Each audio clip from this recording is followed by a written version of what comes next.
Hey folks, hope you guys are having a good Saturday. It is Saturday the 14th of January 2023. Wild. Time just keeps on marching on the way that it does. Alright, play a couple games. Man, there's so much cool stuff coming out, I feel like. We got new Fire Emblem game coming out next week, which I need to get my hands on because I'm a big fan of Fire Emblem and tactical RPGs in general. If you've never played Tactics Ogre, they made another like remake of it. It's based on the version for the PSP, which I actually have, and it's a good version of the game. So if you're looking for something like Final Fantasy Tactics, try out Tactics Ogre. You can get that on Nintendo Switch, I think, and I think maybe every other platform, including PC, if you want to play it on PC. Or you can still get the PSP version on the Vita store. I think it's still up if the Vita store is still active. I think it still is for a little while here. So you could buy if you have a PSP or you have a PS Vita, you could buy that version for $10 that rather than paying $60 for this new remake. You can just buy that exact same version for $10. They came out and said, yeah, it's a port of the PSP version. It's basically what you got there. What to buy with a $50 eBay gift card? Man, there's so much. There's so much you can get. Equipment, controllers, games, retro games. You could probably get like something cool like an SNES Mini or a Neo Geo Mini or a Neo Geo Fight Stick or something for $50, and then root it and do all the other fun stuff on it. Make it a little emulation machine. That might be a fun idea. So, bring down the music a bit. So, funniest thing that happened this week, like, I don't know. I don't even know if it's politically. It's a political thing, but it seems like really astroturf to me and really silly. And it's a good example of how, I guess, the powers that be. And I'm writing a story about this called Demon in the Machine, which I'll hopefully have out this month. I'm not sure if I'll do it for free. I'll do it for free if you're on the mailing list, dvspress.com/list. I'll have like a free version that you can get off of that, just as like a, Happy New Year kind of deal, because I just think it'll be a fun story. Or you can, I'll probably sell it for 99 cents on Amazon or whatever if you want to give me money, I guess. But basically, the internet likes to rewrite in real time, or I guess the powers that be, if the internet is not an intelligent thing, right? They like to try to use the internet to rewrite people's perceptions and definitions of words in real time, so that it becomes very difficult to look back in time and think and know what people were thinking about, because things disappear off the internet and they become impossible to find. So this week was gas stoves. I don't know why it was gas stoves, but someone was like, the Biden administration is looking into banning gas stoves. Is that's constitutional? Now, before I move on, it doesn't matter whether something's constitutional or not, right? They do whatever they want to do all the time. Anyway, so the gas stoves thing, like we're going to ban gas stoves. They came up with some of the dumbest ideas I've ever heard of, which is like it has emissions indoors. It's like natural gas is like one of the cleanest burning things. It produces only carbon dioxide and water. Plus, you usually use a hood when you're cooking, not because the emissions from gas, but the emissions from what you're cooking, like nonstick cookware or just fumes from like burning oil and things like that, which you actually don't want to inhale. You use a hood to suck those things off. Now, what's really funny is like the gas stoves, it's like people rewrote in real time that somehow gas stoves were something that poor people used, which is a complete inversion of reality. Gas stoves are something rich people use because you can only have them in a house, and you can only have them in a house that has a natural gas pipeline going to it, which means that anyone in an apartment, like I've lived in a bunch of apartments, I've never had a gas stove in an apartment, only electric. I've had electric in one of the houses. In fact, I've actually not just one, but several houses I've lived in only had electric stoves because they only had electric. They were cheap houses. If you live rural, you are pretty much only going to have electric stoves unless you're running a full propane house, which some people do if they're completely off the grid. I knew a guy who had his farmstead house even the refrigerator ran on propane. Pretty cool. But yeah, people use electric stoves for everything because you have to have a whole different infrastructure for gas. Gas stoves are the nice stoves. That's always the way it was. Is like you get a house and it's like, oh, it comes with a gas stove. Gas stoves are so much better than electric stoves. It's just the way it's thinking. Now, electric stoves are not terrible.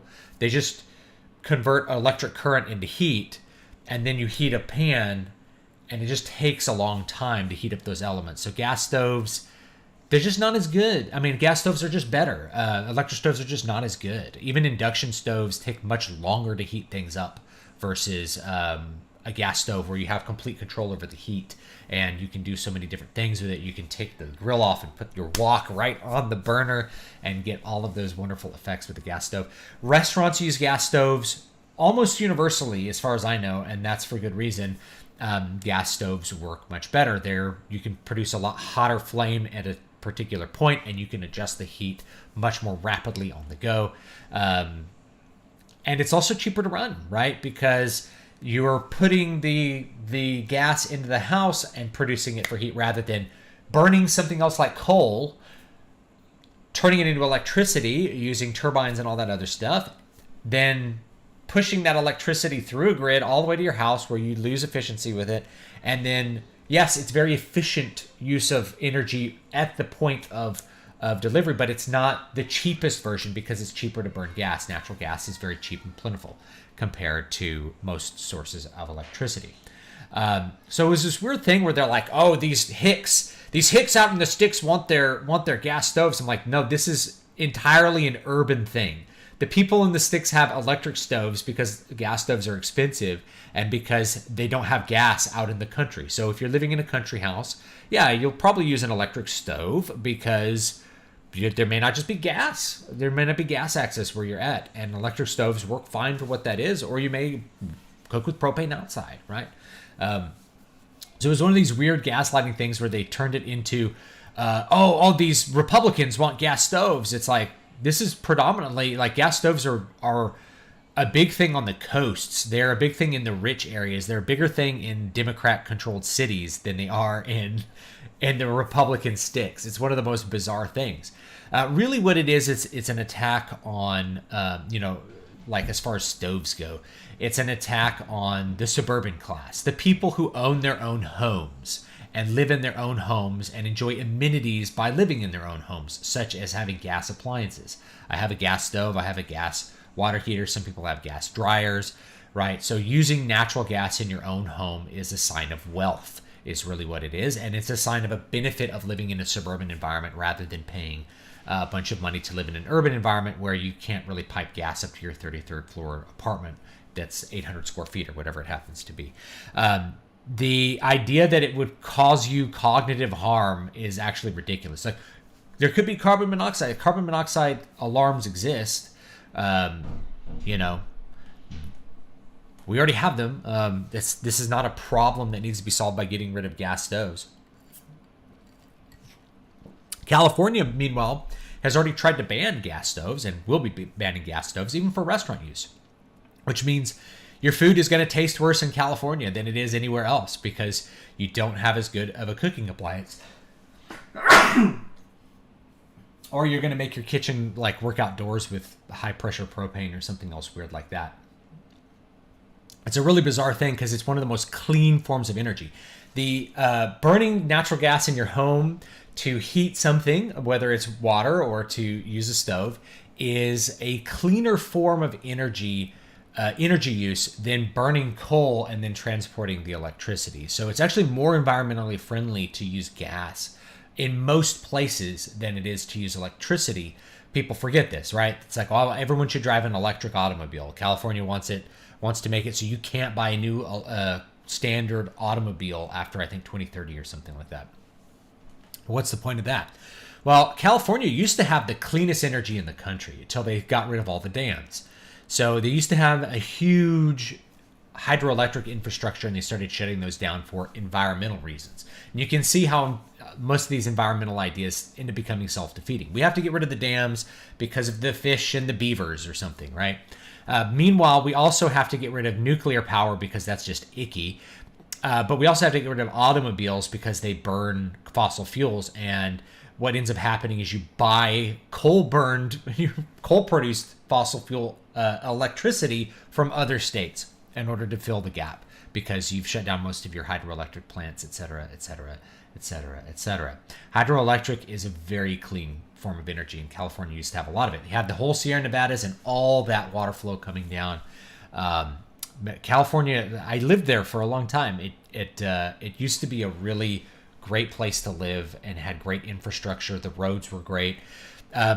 When I lived in LA, they were working on the 405. They were working on repairing the 405 for over 10 years, like a 10-mile stretch of the 405, and they never finished it. And when they were done with it, it wasn't any better than it was before. So they destroyed traffic for 10 years to just not do anything to maintain the 405. But that's the way California is. It's once you get the population above a certain level, I guess, in a state, democracy just ceases to function in any meaningful sense. And then I even as I say that, the government of California ignores any kind of democratic convention. So if the people happen to vote on something, then that the political elites don't like, they just overturn it using, basically like gay marriage. So California voted to ban gay marriage by Democratic vote, and they added it. It was a constitutional amendment. It was an amendment to the California Constitution, which means it's above any other laws, and nothing that's in the Constitution can be a constitutional violation, right? So if you make an amendment to the U.S. Constitution, it's just that on the state level. You make an amendment to the U.S. Constitution, it cannot be in violation of the Constitution. There's no such thing as an unconstitutional constitutional amendment. So California made it a constitutional amendment. Of course, they didn't like that, right? Because the elites want to promote this idea of gay marriage and all that kind of stuff. So they got a judge to say that it was unconstitutional, even though it was a constitutional amendment, which makes no sense. So what happened, right? Well, technically, it'd be the obligation of the state to defend the law, which exists on the books. In other words, to defend the constitutionality of the law that the people have imposed. Well, the state refused to do that. So the people who had created the amendment formed a pack and basically sued. And the U.S. Supreme Court said you don't have standing to sue, which is actually correct. Only the U.S. government could have sued. Only the U.S. government could have actually been engaging in the legal process to support the constitutionality of the law. And because the political elites refused to do that, they just refused to defend the law, then it became de facto a case where gay marriage became legal in California. It was never legislatively approved, but many things like that exist in California. They're done through bureaucratic processes. They're done through like lots of legal trickery in order to avoid having to do the will of the people. It's just, there's a million things like that. And energy is one of them, right? If you put it to a Democratic vote, should we ban cars? Should we ban gasoline engines? There's no way in hell it would pass. No way. So of course they're just not going to. And if the people do vote it, then the legislature will just overturn it. because they have the ability to do that. So it's a completely undemocratic state run by a cadre of political elites who control the electoral process. There's a lot of fraud that happens in California. You guys should know that by now. And what you're going to see is like everything will be worse there. Like your food will be worse because it can't be cooked by gas. Your cars will be worse. You won't be able to drive anywhere. It's going to be really bad.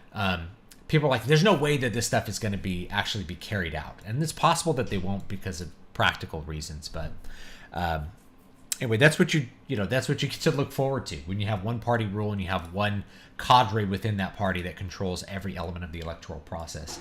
Is that it doesn't matter what people want, they do whatever, the elites do whatever they want. Like gay marriage has technically never been legalized in the state of California. Would you believe that? Because it's very unpopular.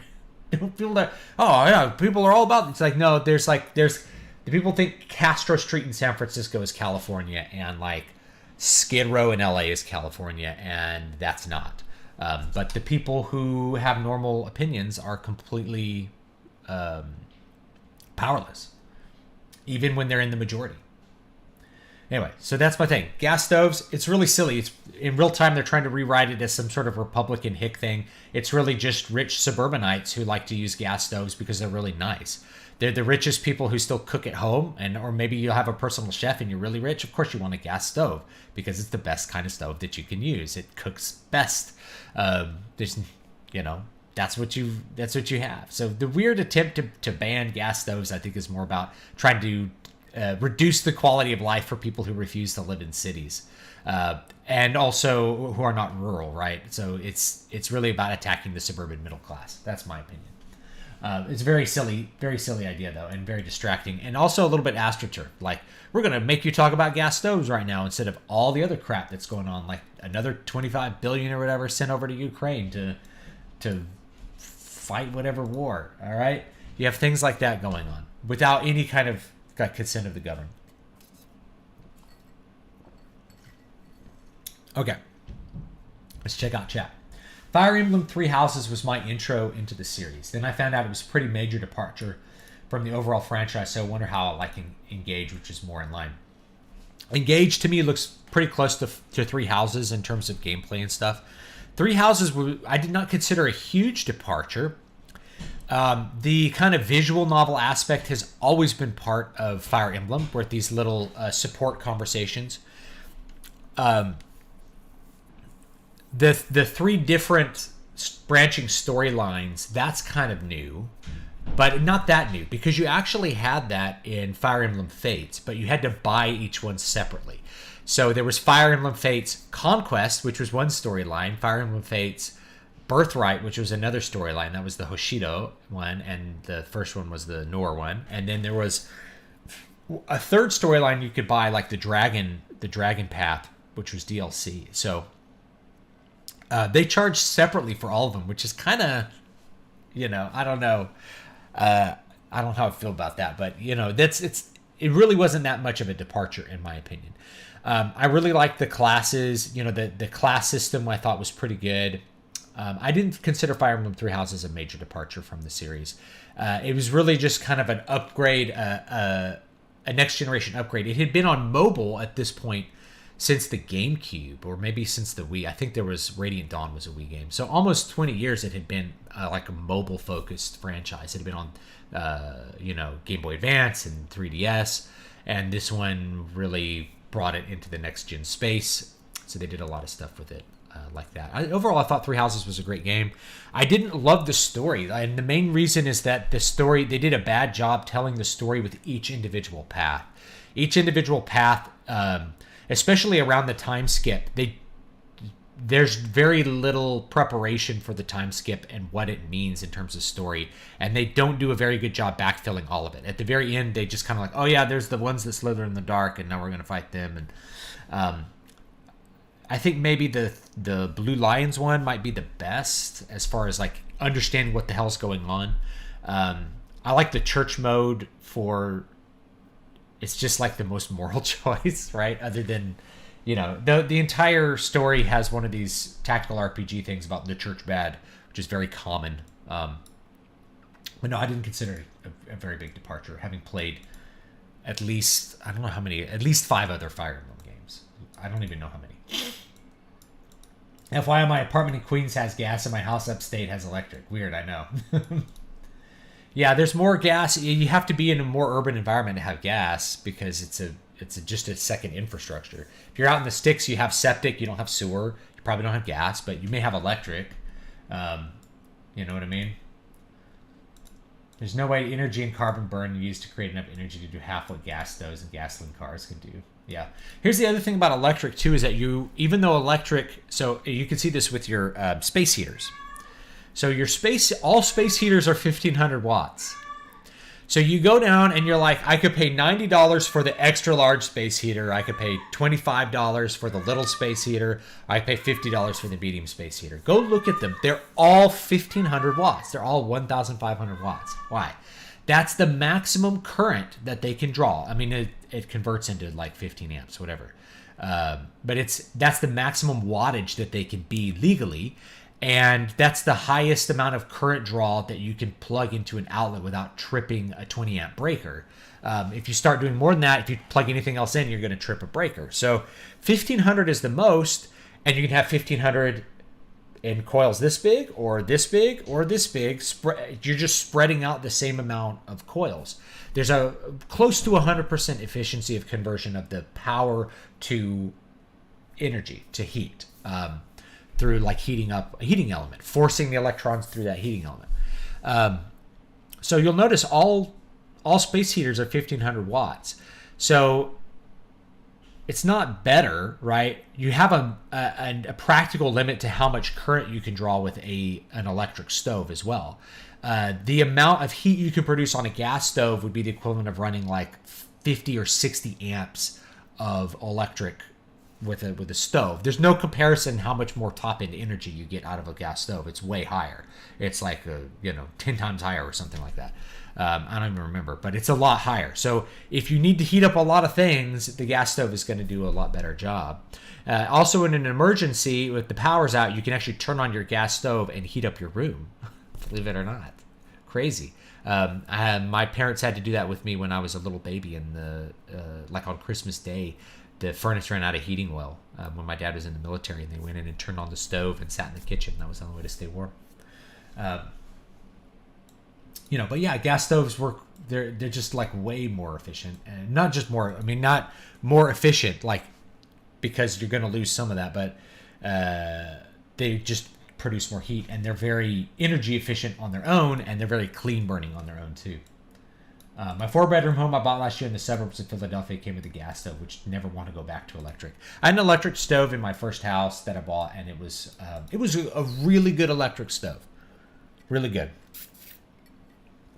Gas is way better. It's just way better.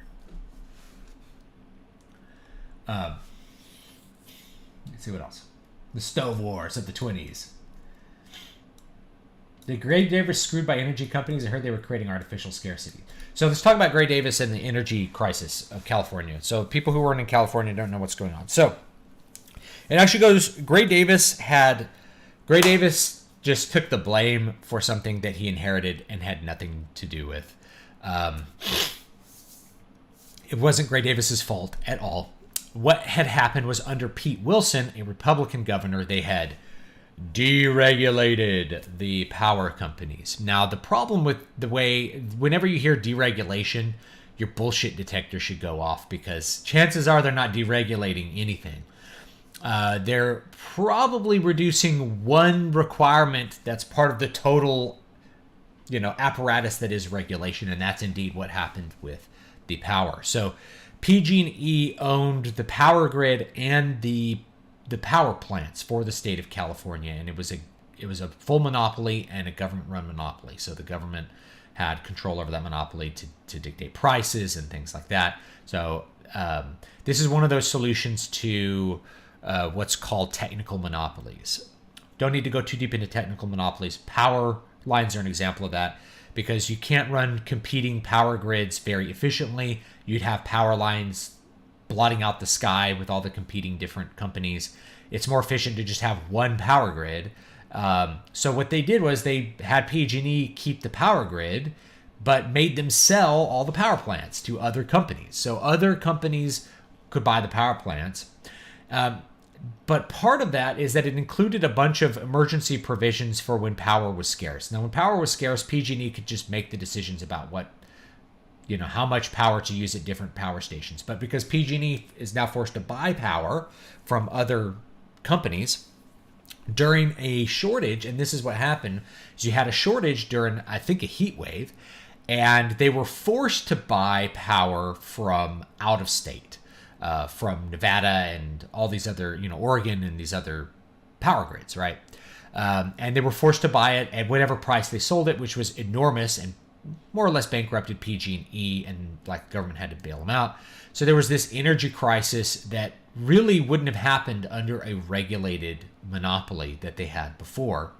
And if it would have happened, it wouldn't have been as severe because they could have made more accurate decisions about how much extra power to produce at different plants and things like that. So yes, the scarcity was artificial in the sense that they couldn't decide to have rolling blackouts and things like that to try to reduce energy consumption during a peak.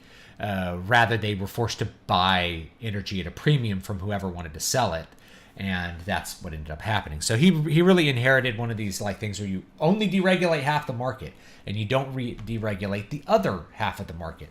A similar example is radio stations. So radio stations are the ability to broadcast on the radio is controlled by the FCC, Federal Communications Commission.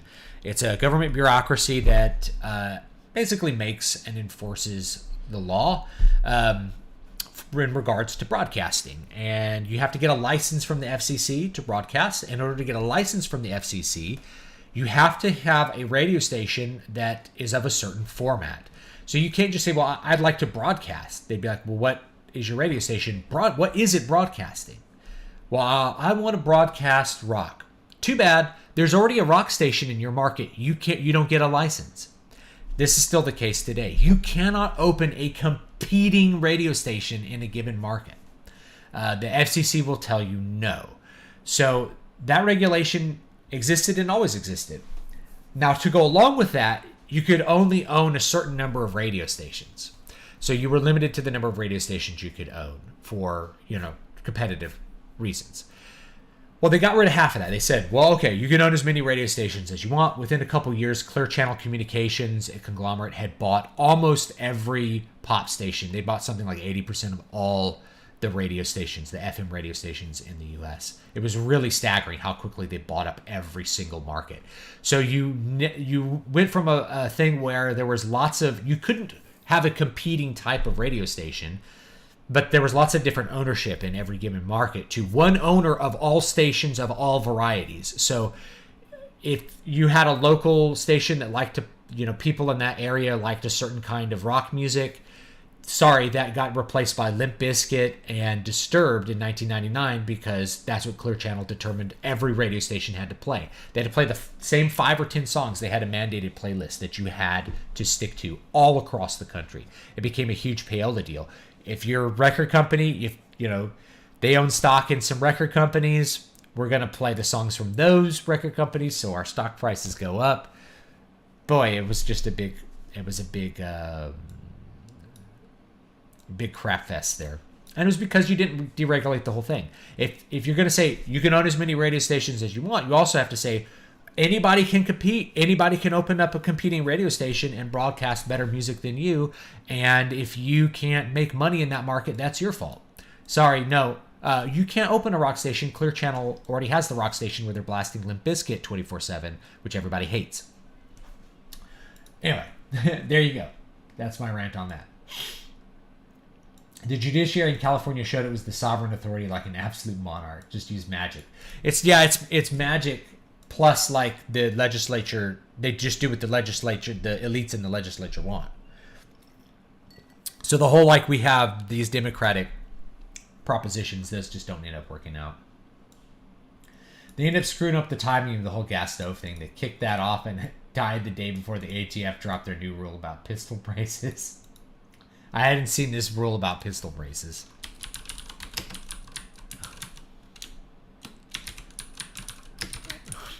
Pistol brace ban. What is? um, this is like a really silly idea, you know. Oh no, you're gonna turn a pistol. You're gonna use a stock on a pistol. Oh no. God forbid. Really ridiculous. It's ridiculous that a bureaucracy could even say that they can do that kind of thing. That's creating law. That's the purview of the U.S. Congress. They can't actually delegate, and this is actually something that has to go through court, is whether the Congress can actually delegate their authority to make law to another institution. And they've been acting as though they can for a very long time now. And that's the benefit, is like if you can create your bureaucracy with your people in it, then they'll do what you want in perpetuity. And it doesn't matter if you lose Congress ever again. You put a bunch of Democrats in the ATF, and then Democrat policies exist forever through the bureaucracy. And there's really nothing that changing the Congress doesn't do anything. I came in just in time to hear about gas stoves. I have a tiny gas stove I love. It's essential in an ice storm when you have no power for 5 days. Exactly. Not just that, but it's just great all the time. It's also great to have a propane barbecue. Guys, if you're thinking about emergencies or hurricanes, and, God bless you, California, dealing with cyclones in California after I leave. I hadn't had that for over 20 years. God bless you guys. Have a propane barbecue, because if all the infrastructure fails, you can still cook with your propane barbecue, or have a Coleman stove handy. You can cook with that, with some propane or white gas. All of those are options for how to cook your food in an emergency. People say the school aspect was what was the biggest departure, where you could hang out with the units, eat with them, do side quests, etc. That's what I heard. I don't know for sure. The school thing is a weird... I find it creepy, personally. We're talking about Fire Emblem Three Houses again. Personally, I found it a little bit creepy because you're kind of chatting up your students. And if you're doing it as a role play thing, like you are Byleth, because you can name him after yourself. So like my Byleth is named Stu, right? So I'm like chatting up my girl students, and it's like, this is creepy, because as a college professor, as a public school teacher, it's weird, especially knowing that like with other Fire Emblem games, romance, like getting support levels high enough to where you had romance with them and you could get different people to basically couple up. That was part of the gameplay of the Fire Emblem games for a long time. So if you're doing that, it's with your main character, it's just a little weird, right? And then there's a time skip, like you don't really get to any romantic, and they don't really do romance. They just kind of, it's just like hints of romance. It's kind of disappointing, but you don't really get to any real chatting up till after the time skip, when everybody's certifiably an adult. But it's still a little weird, right? It's like you and your student, I found it a little creepy. The side quests, those are in some of the games, but not like, here's a quest, go do it. It's more like, here's an extra battle to level up. I've played all the routes in Three Houses. I prefer Golden Deer since Khalud, is that his name? No. Whatever. He's a chill guy. You also get the most overall information, second only to the church route. Also Liani, the tomboy. I killed her. The modern element under glass style electric stoves are pretty nice, but they're still not a substitute for gas. The TLDR on the pistol brace rule in 120 days, 10 million plus Americans are going to be felons. Good luck. Yeah, they have to come find it first. You know what I'm saying?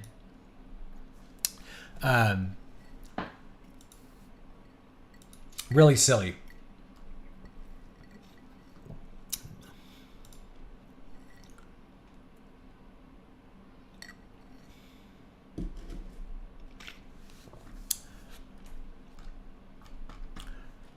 They have to go look for them.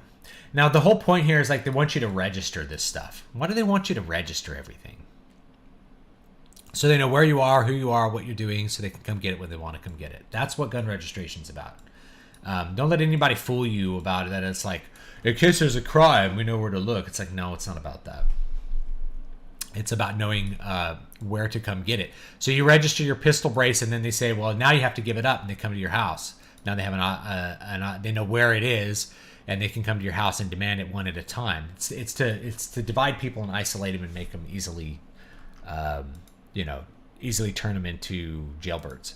And I'll be honest, I think when it comes to banning guns, I think most Americans would simply comply with the law and give up their guns. I don't think there would be an armed rebellion. I think Americans are so domesticated, they'll just lay over and give it up. Only a small contingent of people will create hostile communities like ghettos, communities that are so hostile that they won't bother going into them. But the vast majority of people like living in their little suburbs and like having the state have management over their life, and they'll just give up their guns. That'll be the end of it when they decide to do it. I think this is also a weird thing. The amount of diversity in the country actually will work to the benefit of people who want to own guns, because there's already a large number of hostile minority communities that are policed very little and are avoided by most agencies because of the danger involved in them. And that means that you have more opportunities to, I guess, hide in plain sight as a citizen on the outs. Yeah, the burden's always on law-abiding citizens for everything, right? If the government is wrong on something, nothing happens to the prosecuting attorney or the police officer involved. Nothing happens to the government when they're wrong. When you're wrong, you go to jail. And when they decide you're wrong and you're actually not wrong, you may still go to jail for a long time before you can get a court to say that you weren't wrong. This is the way the court system works. Is you're very, you really want to avoid any interaction with the state you can, because it almost always works out badly for you. It's the same rule like you never talk without a lawyer. That lawyers are always telling you that for very good reason. It's not just trying to drum up business. It's that people act honestly, not realizing that the state does not do so in the same way. The state does not have an honest relationship with you. They don't care. They are going to do what they want to do. If they have a whim to impose upon you, they shall. So you need to not talk to them, because your best hope is that they'll still adhere to the laws of the court. And in most cases, they kind of still have to, right? All right. Yeah. So the prosecutor has the option to do it. In states like Texas, the prosecutor has less of an option, because things like murder for self-defense, they have to be cleared by a grand jury. And the grand jury is made up of people, and they usually no-bill people in Texas. This is why it's very hard to like the Kyle Rittenhouse thing could not have happened in Texas, in any locality, even the most liberal locality. If you were to go and, because I live by Houston, so if you were to do it in Houston or Austin, right? Or maybe parts of Dallas, you still would not have a grand jury want to take that to trial.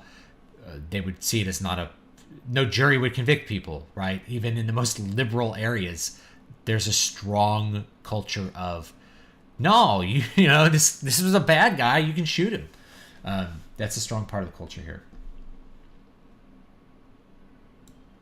Yeah, I'm in an area where you see "Don't tread on me" everywhere. I sure hope it lasts. I don't particularly have the sentiment myself. I don't like to see it around. When I was the last city I lived in California was very, people flew black flags all over the place. They were anarchists, right? Like classic anarchists, like, don't come on my land, government. Those kind of anarchists. A little bit more extreme there. All right, let's play a couple games. We'll keep chatting. All right, let's see what we got.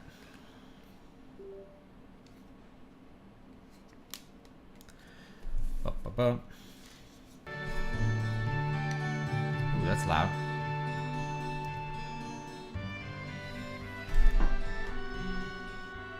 Here we go.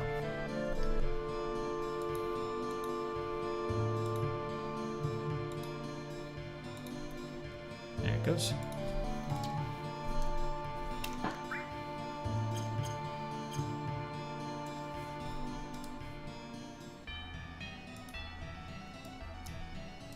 Arranged here a little bit.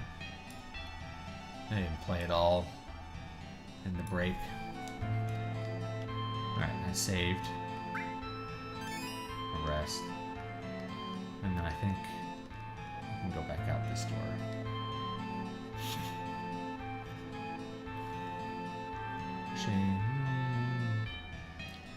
I've got this door. One of them goes like out of the actual... Oh, here we go. Yeah. if I can walk straight across here. Can I get through here yet?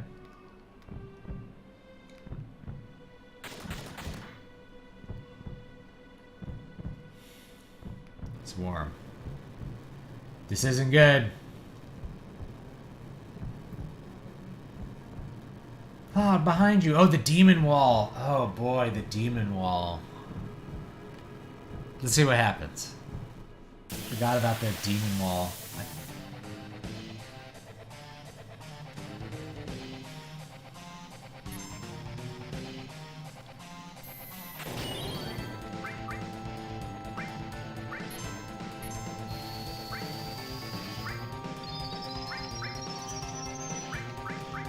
I don't remember if Quake does anything to this guy. We want Big Guard.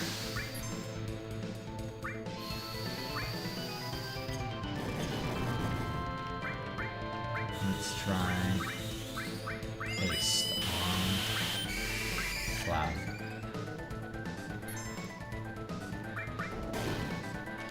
Ouch.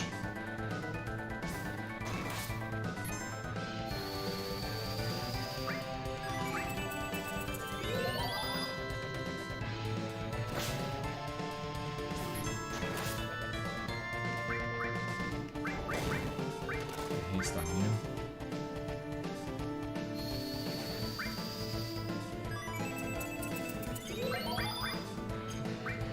I think we can summon E for you. Because this guy's like an ice. He's like an ice guy. So. I think E for you does a good job here.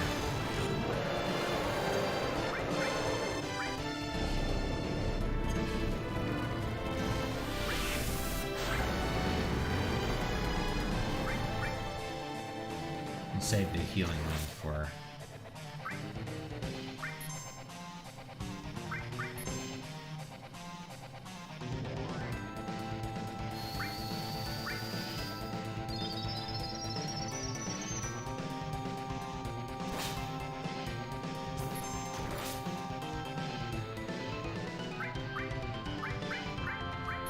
Uh-oh. Should have waited. Alright, yeah.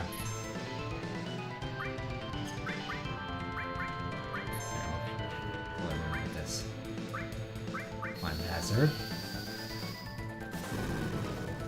Alright, that didn't hit very hard, did it? I've run into a stone wall when it comes to getting my book cover done. Do you know someone I can just give instructions to and get it done? I don't care about the money at this point. I'll have to think about it. Well, that really wasn't hard at all. I feel like these boss fights are just not super hard. Gekas armlet. Sorry to keep you waiting, it's me! I'll handle the rest. Well, everyone, take care of yourselves. Kate Sith, or was it Cat She?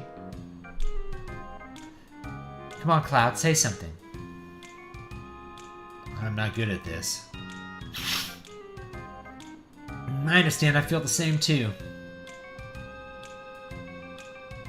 Why don't you read our fortunes? Say, that's right, I haven't done it in a while, huh? Right or wrong, I'm still the same old me. Now, what should I predict?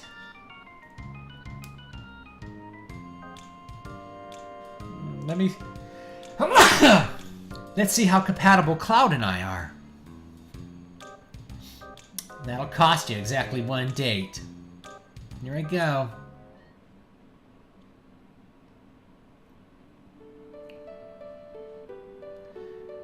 This isn't good. I can't say it. Poor Tifa. No, tell me. I promise I won't get mad. Is that so? Then I'll tell you. Looks good. You are perfect for each other. Eris's star and Cloud star, they show great fortune. Future. Cloud, I'll be your matchmaker. Preacher, I'll do whatever you want me to do. You just call me when it all happens.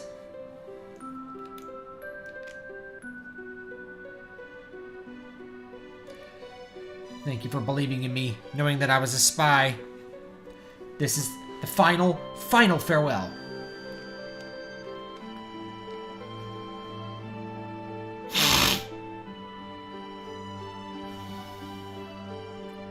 Be strong, Kate Sith.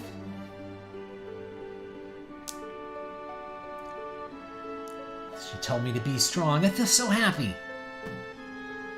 Ow!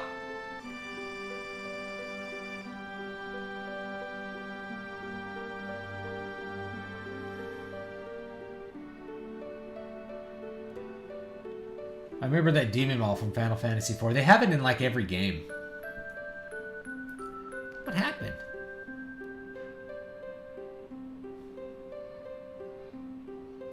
I can still move more.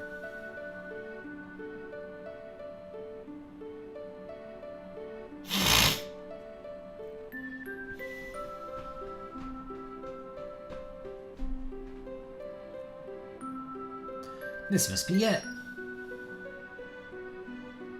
The ancients sure did a great job making this.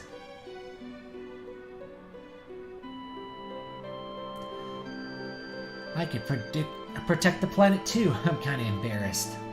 There's plenty of stuffed toys like my body around, but there's only one me. Don't forget me even if another cat Sith comes along. Goodbye then, I guess I'm off to save the planet.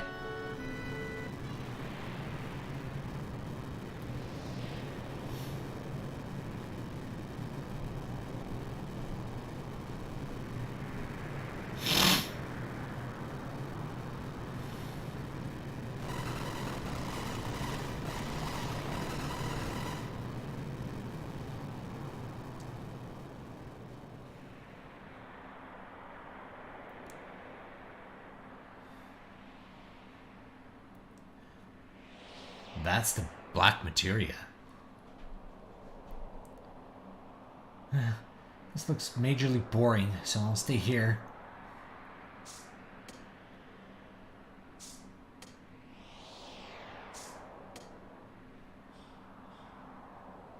As long as we have this, Sephiroth won't be able to use Meteor.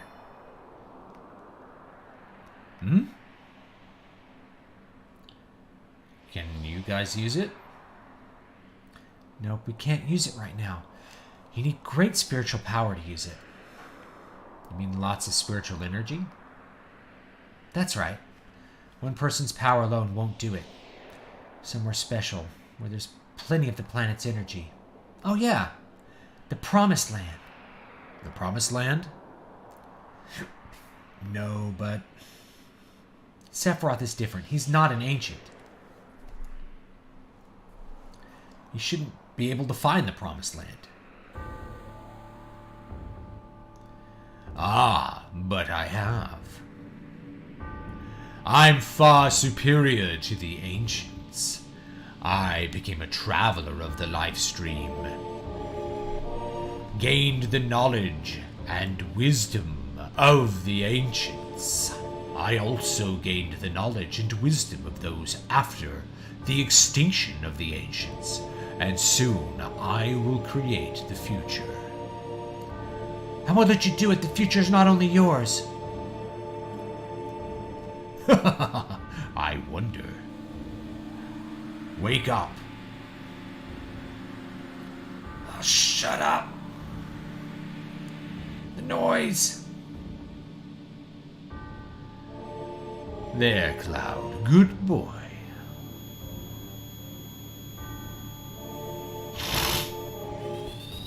What? No.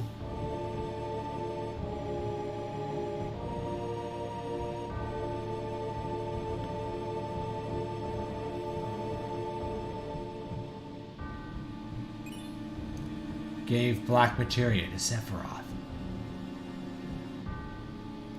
Well done.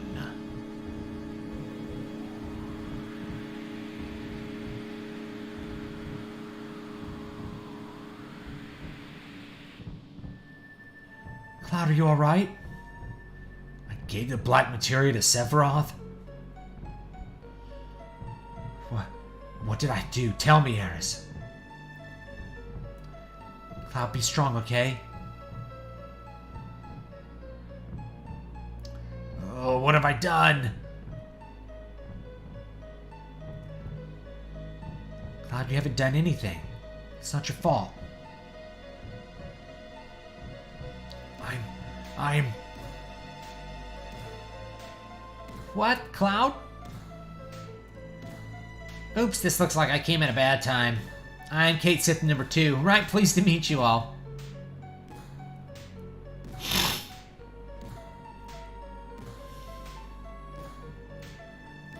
Eris, Cloud, what are you doing? Everything is white. What did I do? I don't remember anything. My memory since when? If everything's a dream, don't wake me.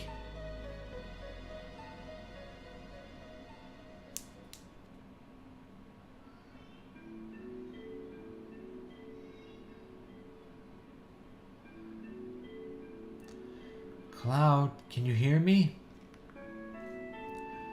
Yeah, I hear you. Sorry for what happened. Don't worry about it. I can't help it. Oh.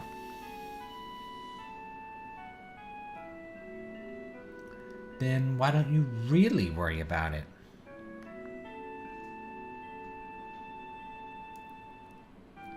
And let me handle Sephiroth.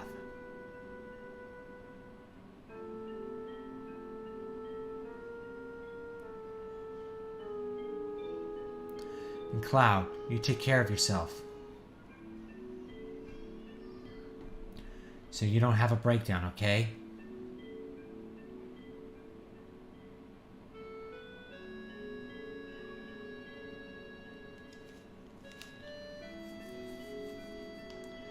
What is this place? This forest leads to the City of the Ancients and is called the Sleeping Forest. It's only a matter of time before Sephiroth uses Meteor. That's why I'm going to protect it. Only a survivor of the Cetra like me can do it. The secret is just up here. At least it should be. I feel it. It feels like I'm being led by something. Hey Jared, hope you're having a good weekend. Then I'll be going now. I'll come back when it's all over. Eris?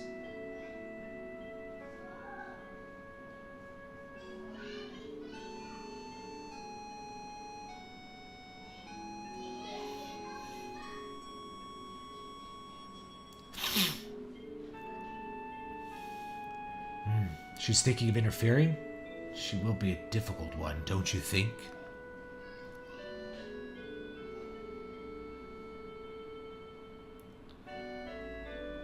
We must stop that girl soon.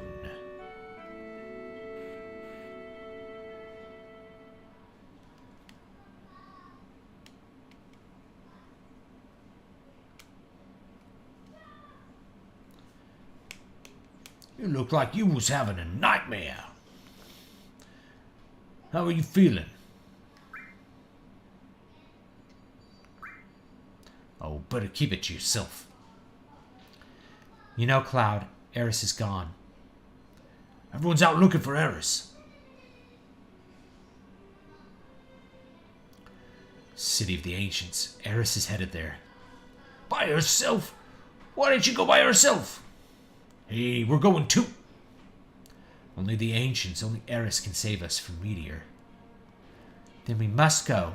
What do we do if something happens to Eris? If Sephiroth finds her, she's in trouble. Sephiroth already knows. Hey, what are you still sitting around? Let's go, Cloud. No. I might lose it again. If Sephiroth comes near me, I might... Yeah, god damn it, it's because of you that Sephiroth got the black materia in the first place. It's your damn fault. My fault? I know you got problems, hell we all do. But you don't even understand yourself. But you gotta understand that there ain't no getting off of this train we're on till we get to the end of the line.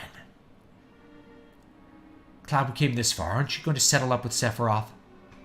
No. I'm afraid. If this keeps up, I may go crazy. I'm afraid. Just a damn jackass, that's what you are. You're just thinking about it. How many people in this world do you think really understand themselves? People get depressed in life because they don't know what's up. But they go on living. They don't run away. Isn't that how it is? Cloud, You'll come with us, right? I believe in you. What am I supposed to do? Pull out of here? Pull out to where? Cloud. Wait a minute, Tifa, give him a little time. He has to decide this on his own. You believe in Cloud, right?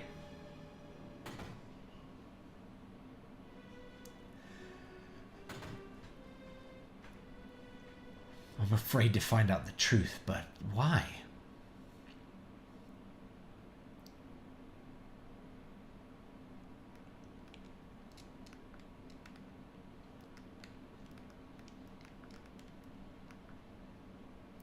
You awake? Those people were so worried that they stayed by your side until you woke up. You sure do have good friends. Cloud. Hey, how are you? I just want to know, which is it going to be? You want to find out by yourself, find out about yourself, or are you afraid to find out? Either way, you stay around here, and about all you can do is worry about it. Even if you do go nuts again when you see Sephiroth. If it happens, it happens. I'll go upside your spiky white head and bring you back to normal. Cloud, it'll be all right. We're all with you. But if it happens, it happens. Don't worry about it. You're right. He's right, isn't he? Come on, let's go find Eris. I'm Ron Burgundy. All right.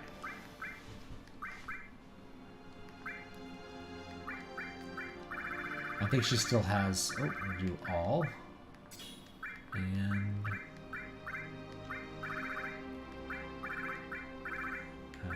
restore.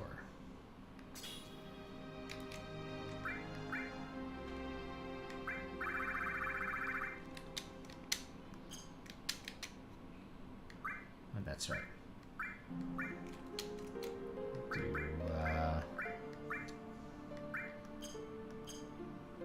equip. Oh yeah, we have some way better weapons here. Rocket Punch. Do Carbon Bangle. Wait, what does Dragon Armlet do? Whoa! That's really good. Now let's give that to Cloud so he can do stuff.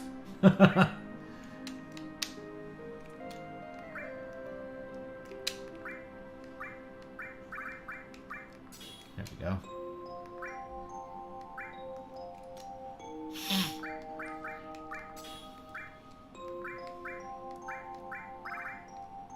Cold Armlet. Alright. Dragon Armlet is really good. We can do all. And let's do fire. We have fire on him. Oh, this one doesn't do much, does it here? We'll do restore and all and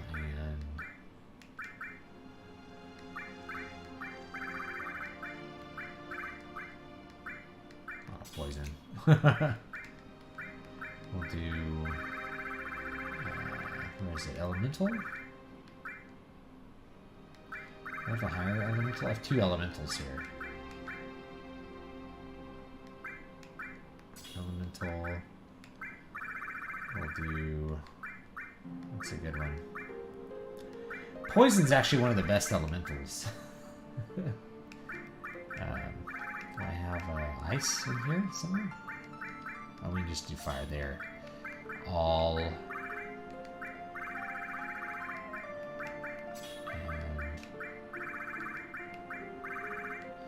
what do I have in here? Lightning? No. Destruct.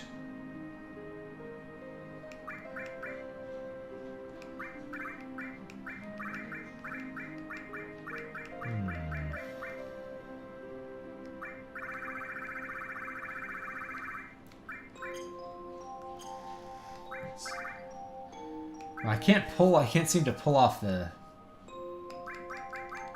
materia off the unequipped characters, which is really annoying. So we'll just do I don't think you can do steel to all. That would be cool. We'll try it out. I don't think you can do it though. I don't think it works. So we'll try it. I have a bunch of all. I didn't realize I had all the... I didn't have this much AoE materia.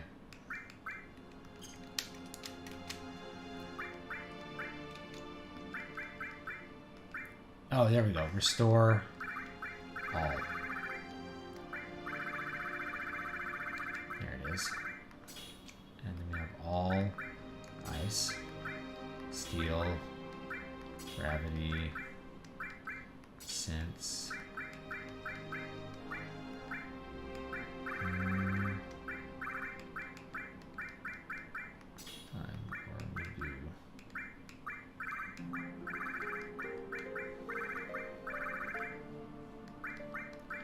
Manipulate, I don't know. That's fine.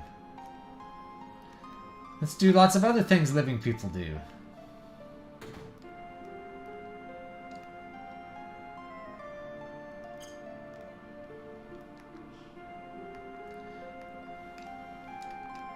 okay. I'm gonna leave this area. I'm not sure where we head from here.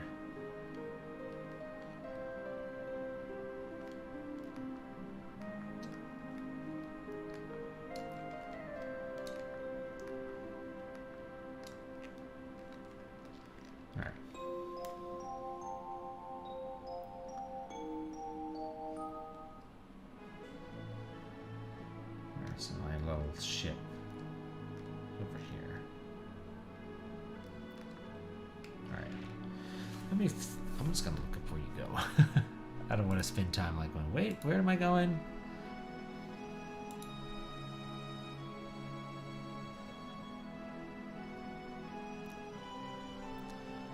Let's see here. Games.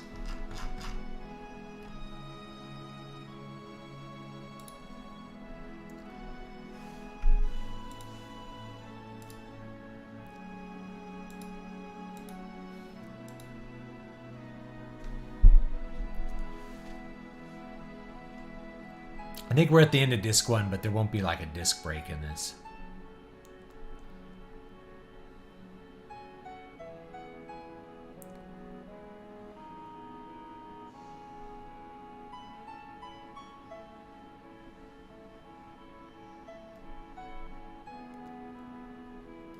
Alright, I already did this.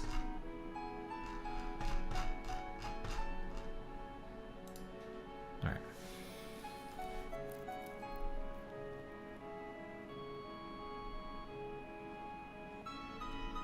Did that.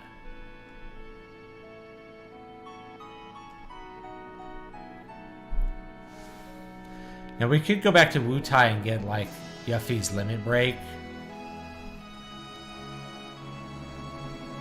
Called All Creation. I don't know if we want to do that. Alright, where's Bone Village? Bone Village is up in the north, okay. I figured we'd just go there. Oh, I think Final Fantasy VII falls off after Midgar, if I'm being honest. It's not that it's bad, it's just that it has such a different feel compared to the rest of the game. Like, yeah, it's so radically different. Like, Midgar has such a different feel to the rest of the game. The rest of the game feels like Final Fantasy VI, but Midgar feels like its own original interesting thing. So, like, yeah, in my opinion, I think the game's frankly better. Well, how do I get up there? I think I have to go all the way around the outside this way. It's gonna be a long trip.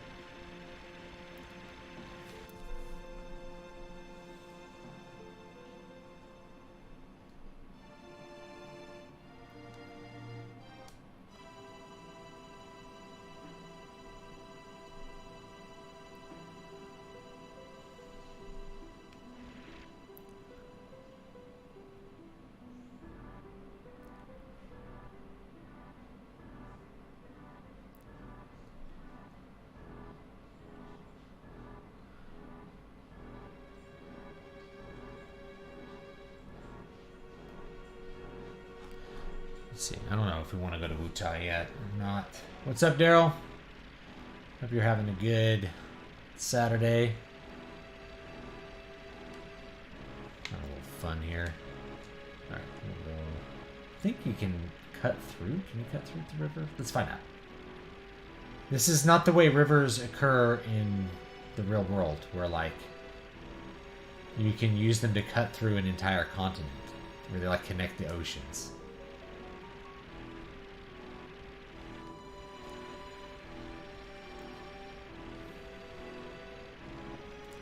Let me try to get Yuffie's limit break.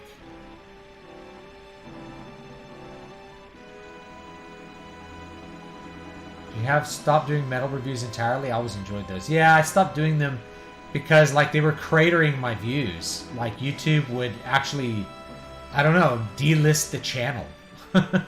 Like, it would, I even tested it out a couple weeks. Like, if you, if I would do a review, it would cause all the other views for all the videos around that review to be way less. Like, it would stop recommending my channel to subscribers for, like, weeks. Anytime I did a review. I liked doing them a lot. But, like, for whatever reason, the algorithm hated them. It may be different now. But it was really bad. So, like, I had to stop doing them. They also just weren't getting very many views. You know, they're getting like 300 views, which is not enough. I need 10 times that for a video to be, like, acceptable. So they weren't getting enough views, and then, yeah, they were... The real thing is that it was, like, causing my channel to not have any exposure for whatever reason with their weird algorithm they do. Alright, here's Bone Village. Here it is. Do you think that'll remain the case for the remakes? I don't know. They have an opportunity to not make them bad. So I don't know. I really don't. Look, there's like a crashed F-14. It's just a model for an F-14 Tomcat, I think, that they used. Yeah? Welcome to Bone Village, a town for nature lovers. What do you want? Talking about that girl, I warned her. She went to the sleeping forest anyway.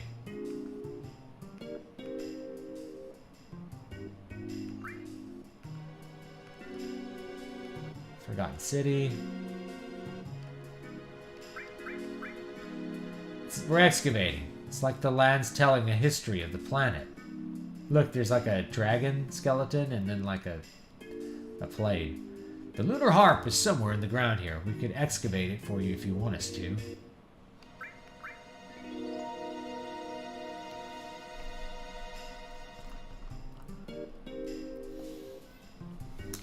Let's see what he's got. Ooh, those are good. Diamond bangle. And a rune armlet. Buy one. Ooh.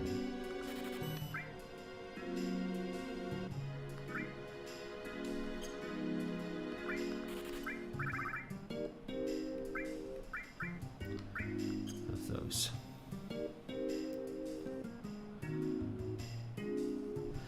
Yeah, the rune armlets have double materia growth rate, so that's pretty good.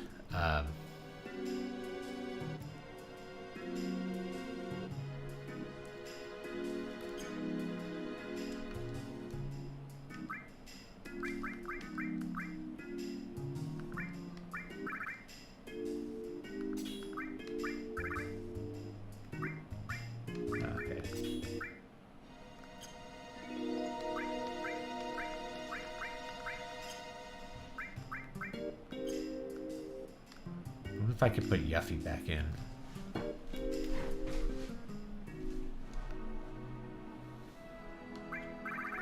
if I have to have Tifa.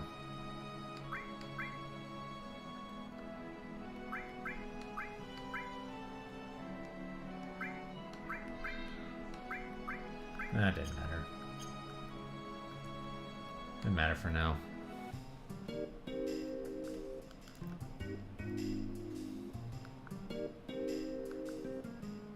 Start digging. Not just the lunar harp you're after. What else are you having us dig for? No.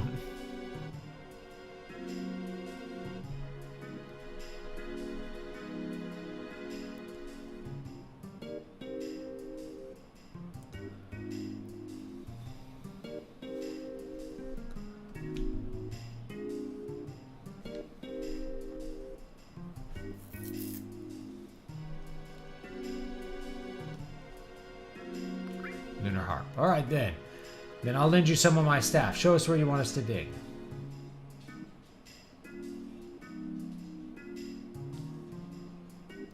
Push the square button to set our staff in position.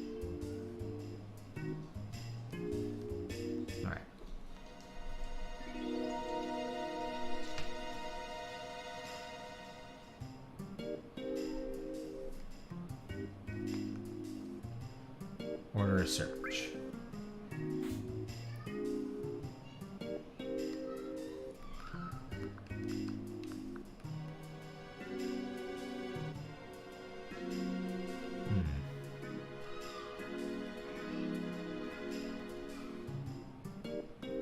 Apparently there's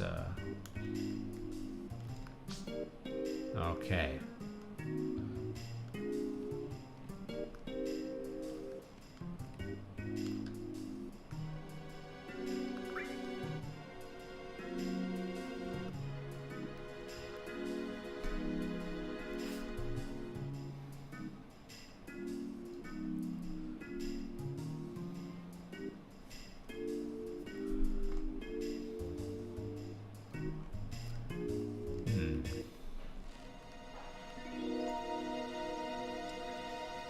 I think it's right here.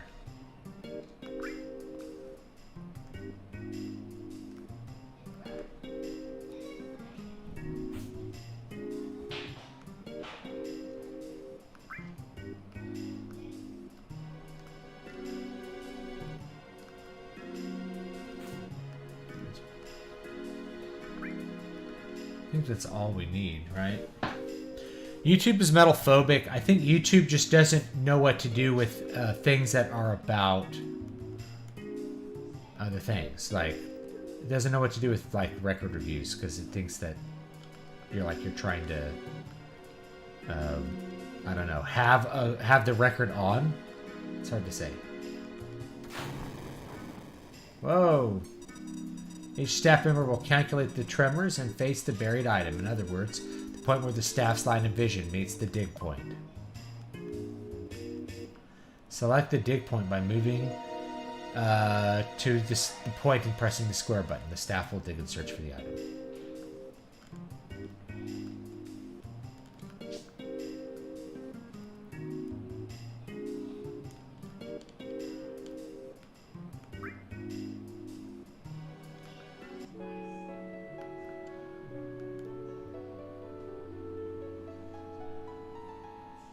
Alright, let's see if we got it.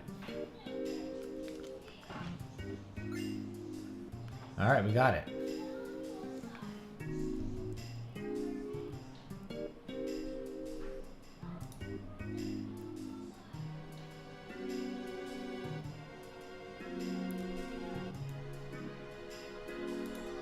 Mop.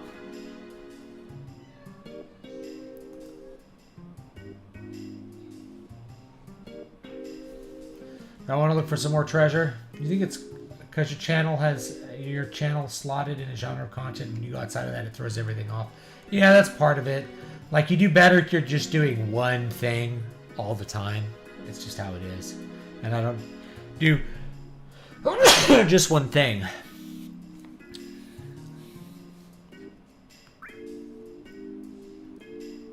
Good treasure.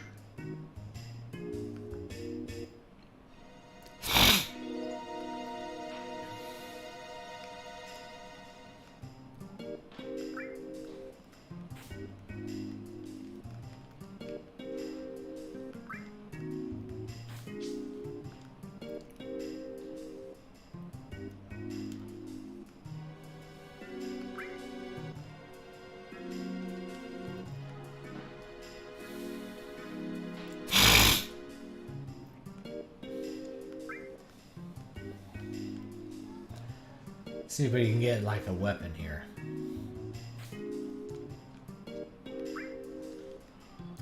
There's some good metal records coming out. I may do more reviews. I might do them like, I don't know how. I might do them in a different way though.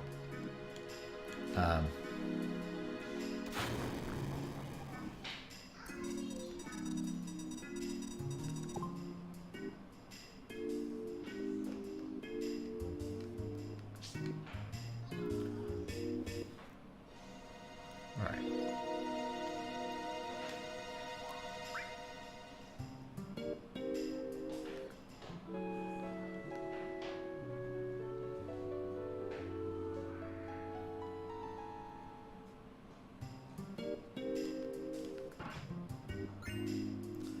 Oh, alright. It was a waste. Alright, we'll go.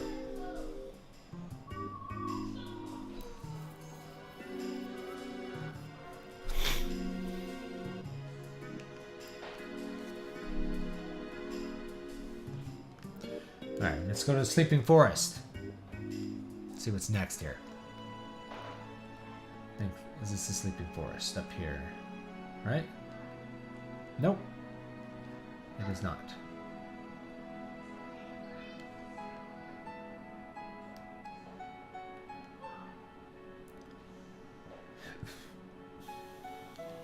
Over this way?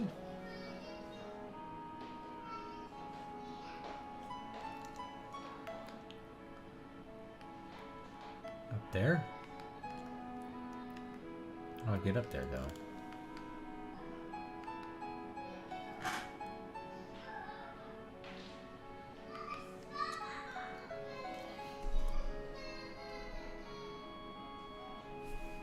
Oh, you know what? We have to go out the back of the village. I bet you. That's what it is.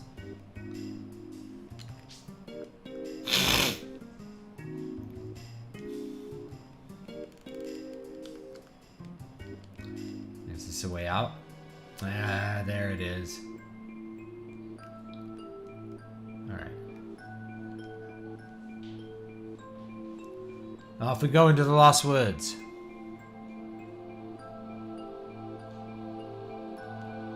The Sleeping Forest awoke.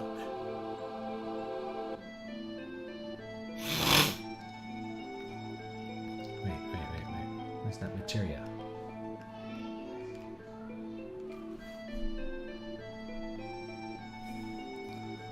Alright.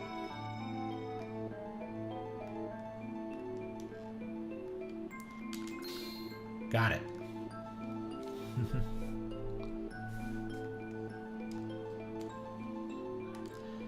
Kujata.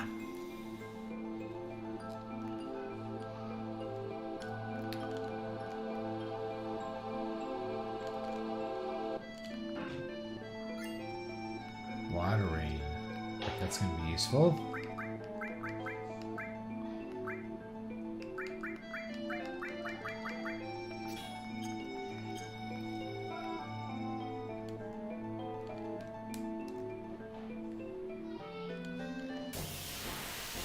There's some monsters.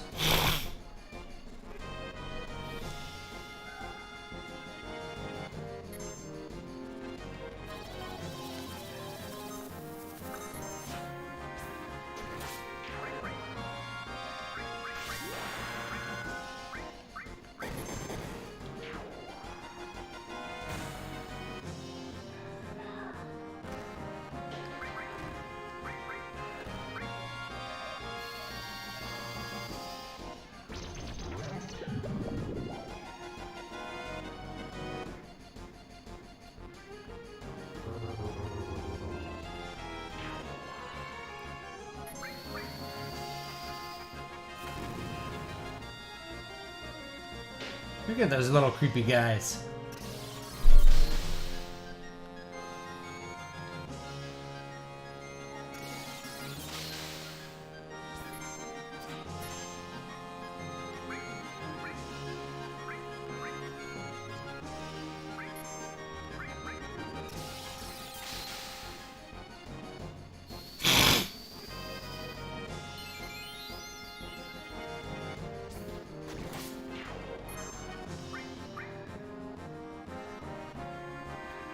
Ganging up on poor Barrett here.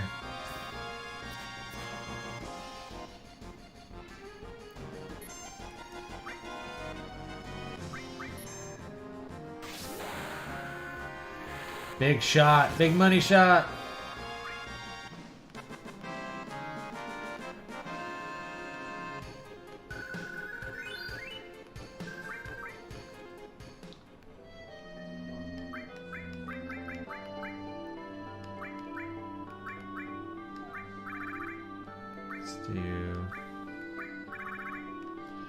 Where is it?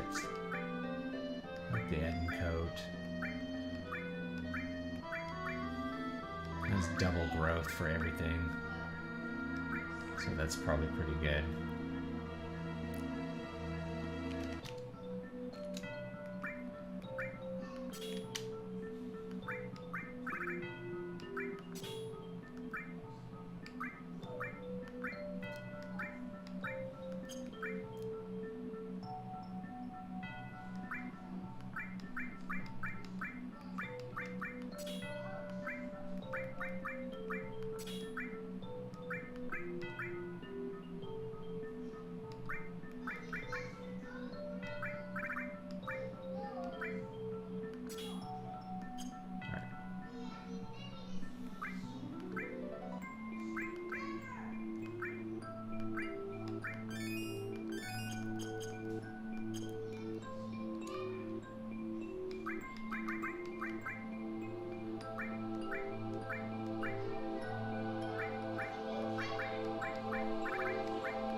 I think my other restore,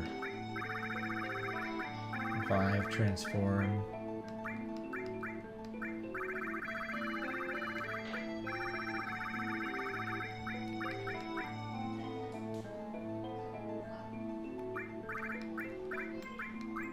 Oh, that might be fun. We'll do that.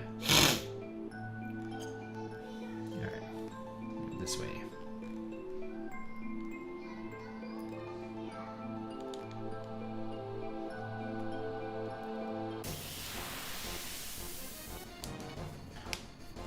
What time is it? Got about 30 more minutes. I gotta work on some other stuff.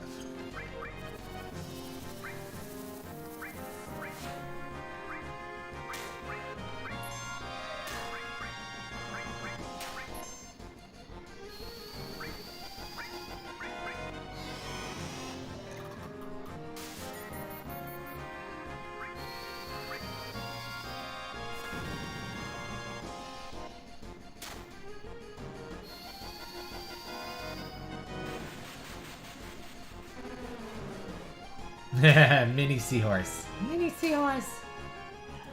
Someone who's been here since 8,000-ish subs, that secret content's a bit of a refreshing break from all the people who grew massively after Last Jedi and turned into hate farms.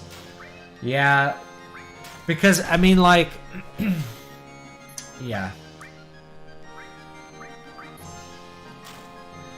You gotta really hope that Disney keeps producing garbage, otherwise, like, your channel dies, so...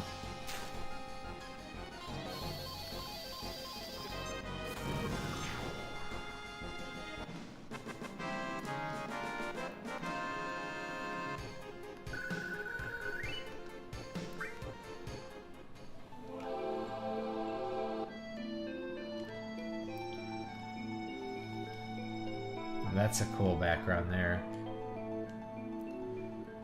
Pretty neat looking.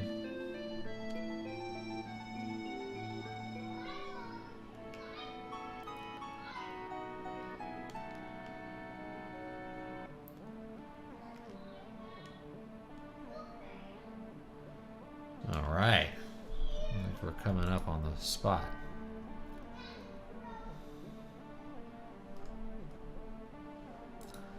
It's like the Forgotten City. Let's see what's over here. Some buildings. To be fair, that's less of a hope and more of a sure thing at this point. Yeah. You have to, but like eventually people get tired. It's like they don't care. They don't want to watch anymore. Let's save.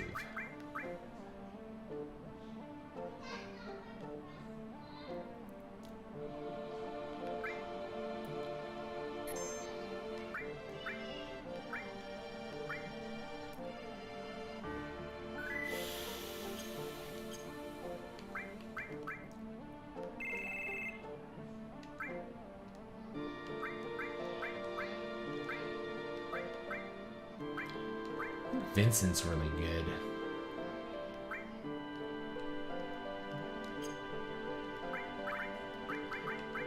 What does she have on? Grand glove. Yeah, what glove? That's better. 68. What is his? Nail bat, 70.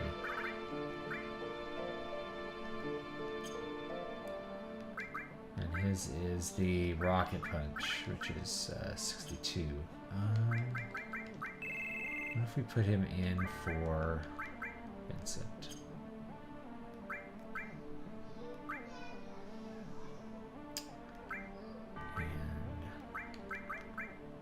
What's he got? Silver rifle. Well, that's the same.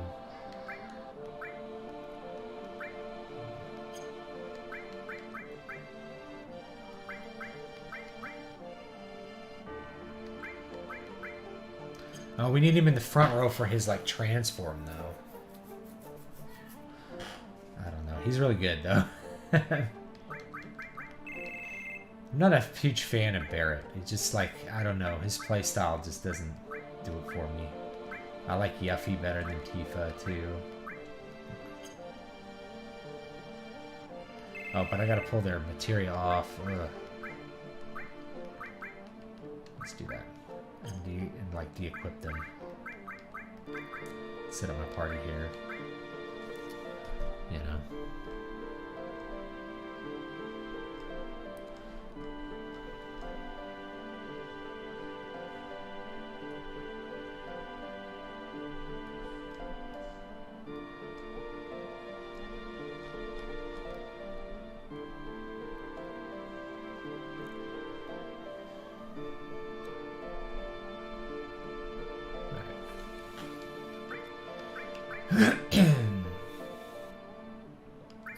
Let's put whatever on this bronze mangle.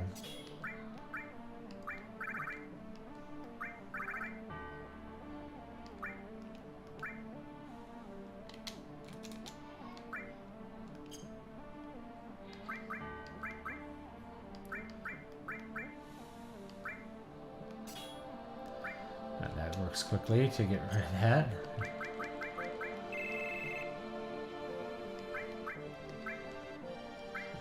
I feel like I just like Vincent and Yuffie better than Tifa. I don't know.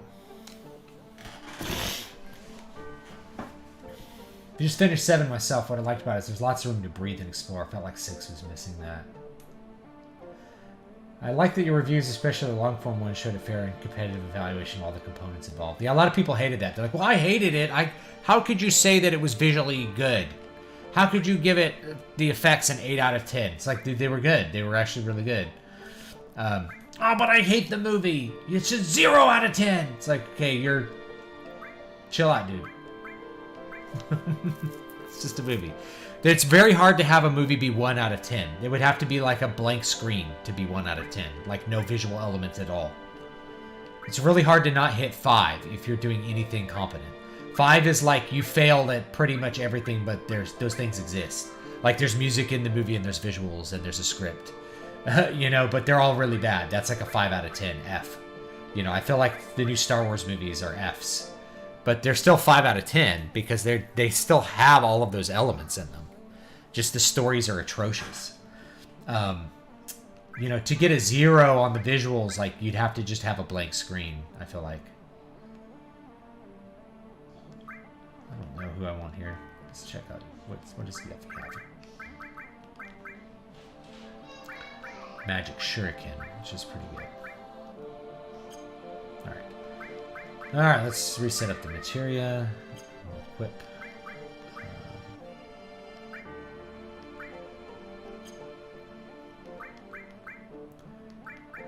Let's get that rune armlet because it has double growth.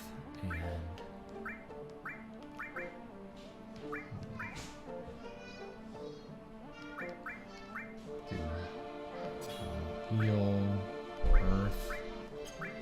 Let's do a bunch of these. Mystify.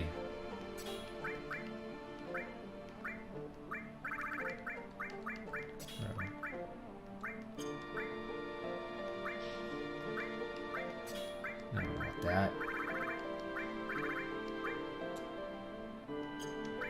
So she do steel. Sorry, this is probably boring to see me like setting this up. Time, earth, mystify.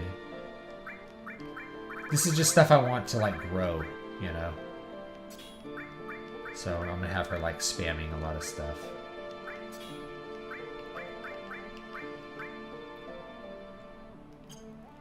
Actually, I want at least one other elemental one here. Let's do fire. See if we can get fire up. And HP plus. Actually, we want HP plus to go up, so let's do HP plus. I want those to go up, and we'll have her steal and use magic. That'll be fine.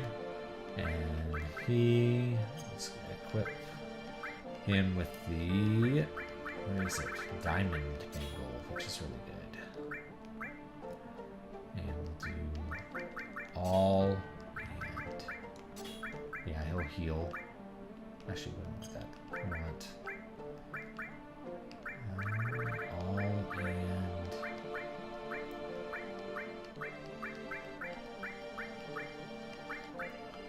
time. All and ice.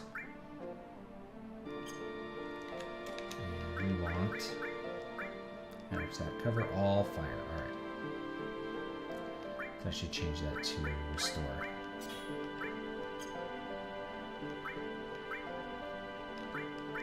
And give him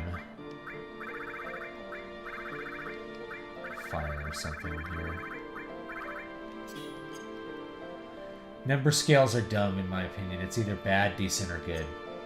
Okay, well, you're wrong. It's okay. Like, your feeling about things is not an analysis or an evaluation of it, right? I'm a teacher, so I've done a lot of this, right? Imagine if I handed you an essay and I just said it's bad. So what are you going to do? What are you going to do after that? Nothing, right? Like, you don't know why it's bad or how it's bad. You don't know how to improve on it. I'm trying to provide information for artists, too.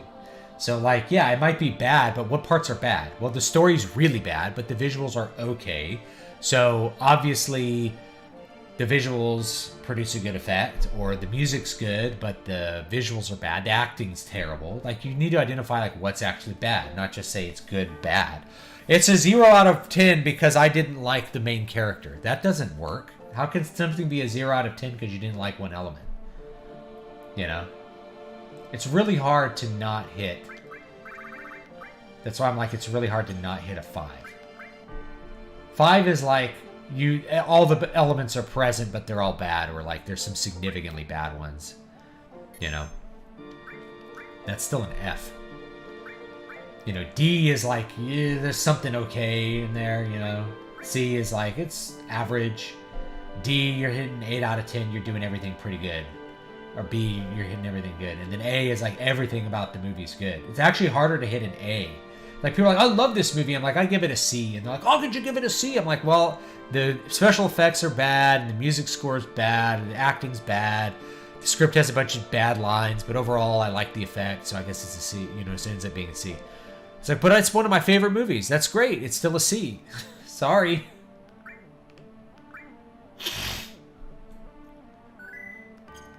Yeah, you need to know the quality in comparison to a perfect standard. It's like, if you have a movie like Heat where literally everything is banging on, like everything is good, that's a very different kind of movie to evaluate versus something like, I don't know, you know, Back to the Future, where like most things are really, really good, but some things are just not that good. The game that I'm making is a football RPG. I know you're not big into sports, but I love the old SNES and PS1 football games. Do you think it could work? Yes. I mean, there's essentially like you just have to have stat growth and stuff to like level up your football team. Absolutely.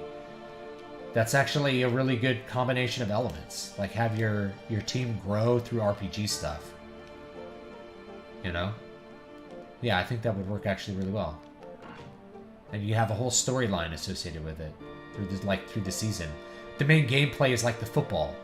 You know, the football part is the main gameplay. So yeah, I think that could totally work. Absolutely. Not just work, but be fun.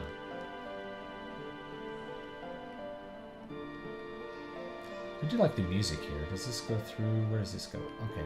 Wait. Okay. Down. And through here. Yeah? Nope.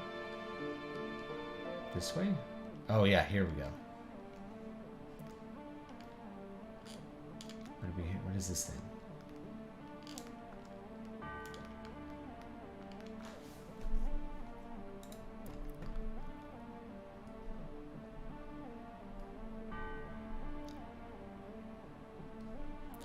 Well, I guess I can't. Can I do anything here? I can't do anything here. Maybe I can't use this yet.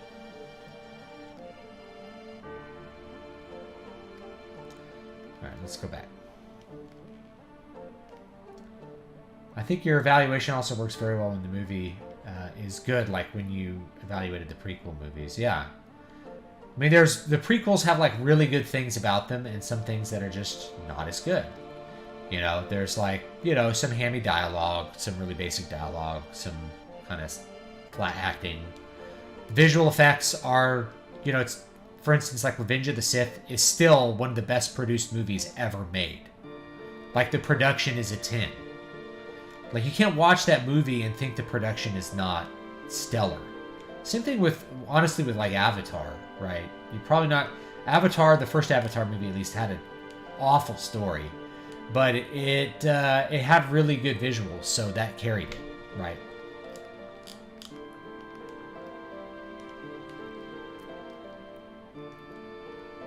I think it's one of James Cameron's worst stories, but it's one of his best visual pieces, I guess. Guard source.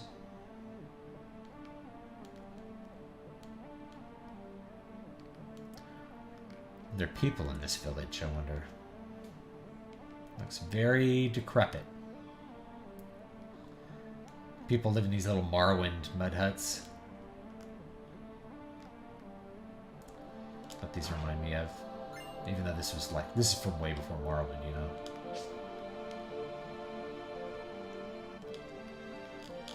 So, can I look at the painting? I don't remember.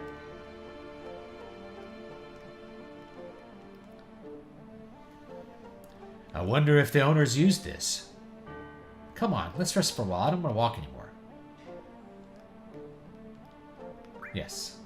Ancient beds.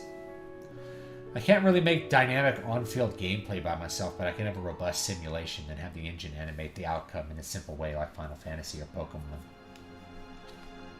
Yeah, you could have a thing that's like it chooses plays, and then depending on your stats, that's the outcome of the play. You know, you could have something like that. That would be interesting as well.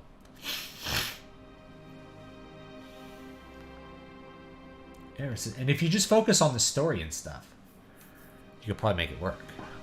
If that's true, then we're in for it. Why? How can you tell that kind of stuff? It's not an excuse. I feel it in my soul. If that's true, we should hurry. Something terrible could happen at any moment. Right, let's hurry and find Eris.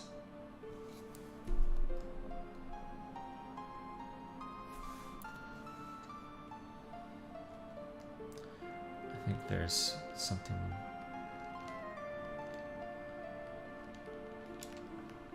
Oh wait, look. There it is. Another enemy skill materia. Sweet. Second one.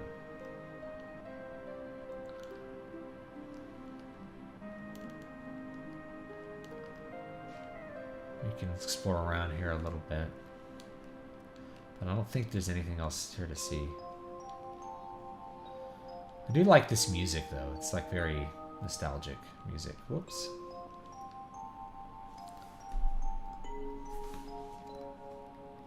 Let's go. People gave the first Avatar a standing ovation. That is really dumb. I thought it was one of the stupidest stories I ever saw.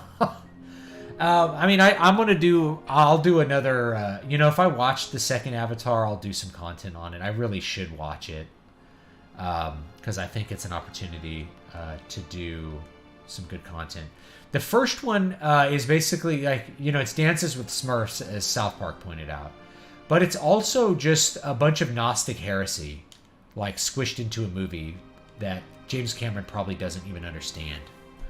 So the idea that your consciousness and your soul is separable from your body, that your soul is not the form of your body, is, I mean, it's Gnostic and it's bizarre as well. Like I talk about materialism, like believing that you're only the material aspects of your body. But there's the other side of that, which is believing you're not your body at all. which is more like what Avatar is showing you. It's like, you're not your body. It's like, no, you are your body, guys. You definitely are your body. You can touch your body and it's real. You get hit in the head and you can't think straight. Like, your brain is a part of your body that you use. And you're not just your brain and you're not just your arm.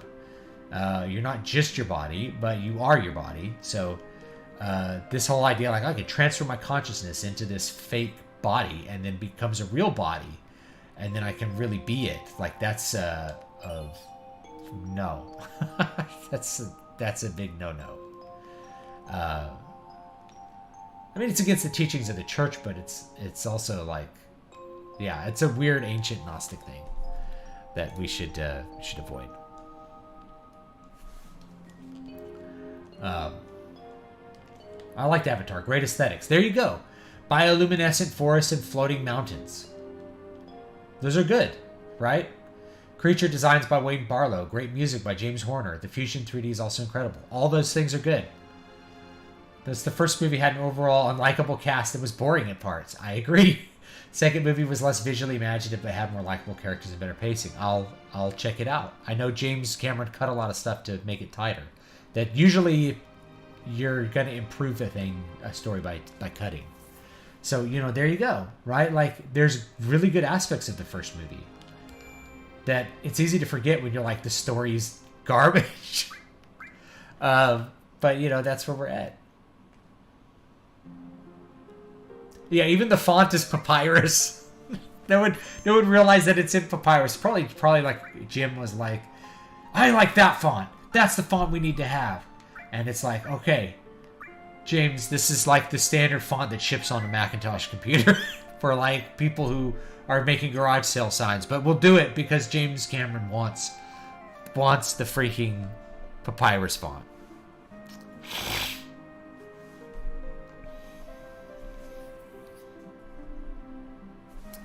Alright, I think we gotta... Did we go down here? I'm not sure where we go. Really cool. Time for the big boss fight. Big boss fight, guys. There's Eris. Eris?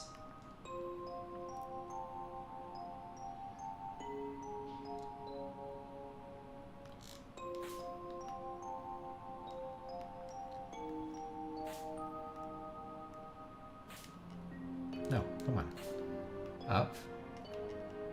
There you go. Left. No! Alright, there you go. It's hard to know which way you have to push on the D-pad to make him jump. Something I like is that Catholicism stresses that you don't get some new body. The old one is as much you as the metaphysical. Yes, this goes back to the beginning, but was especially stressed, in the early church, that your body matters. This is why Christ being a physical being matters. He was fully human. He had a body. He has a body in heaven. He physically died and he physically rose again and he physically ascended into heaven. And when you drink his blood and eat his flesh, it's a physical act. There are physical things in the church. There are physical relics inside the altars, right? There are, the Eucharist is a physical act. Christianity, traditional Christianity, both Orthodox and Catholic and Western Catholic, is all about the physical. The physical matters. Icons. Why would you have an icon? Why would you have a physical representation of a person? Because he physically existed. Why do you have a picture of Christ? Because that's a picture of him. He physically existed. He was a human being. Right? Not just a spirit being. Why did God want the Ark of the Covenant made? Why did he dictate how the temple should be built? Why did he care about these physical things if he's everywhere and always present? He is everywhere and always present, but as the Son, he's a human being. those things matter. Anyway, let's get back to the game.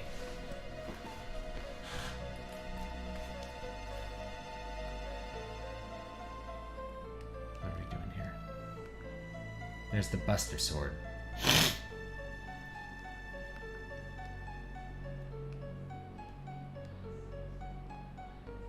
Dancing. What are your thoughts on the Kabbalah? I think it's heresy, and I don't support it. Here we go. Ugh.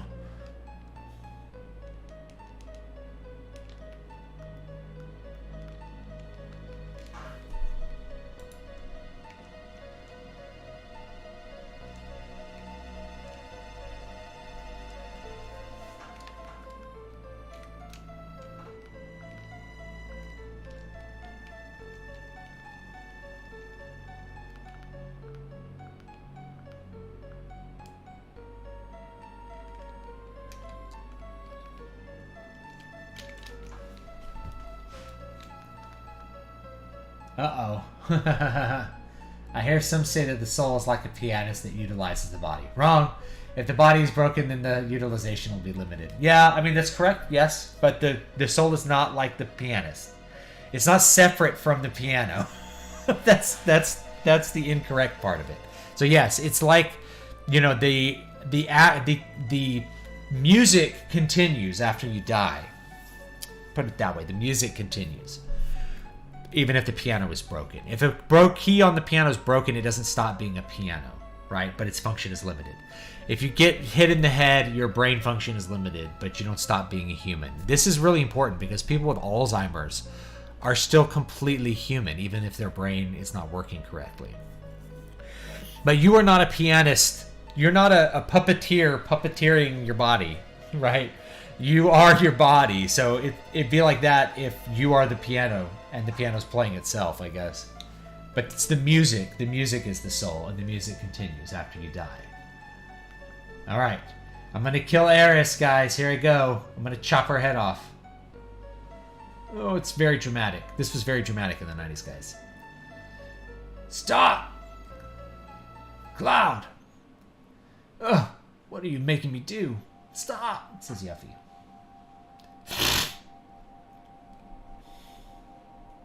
Yeah, your spirit, soul, and body are all one whole. The soul is the state of being alive. It's your motion. It's your anima.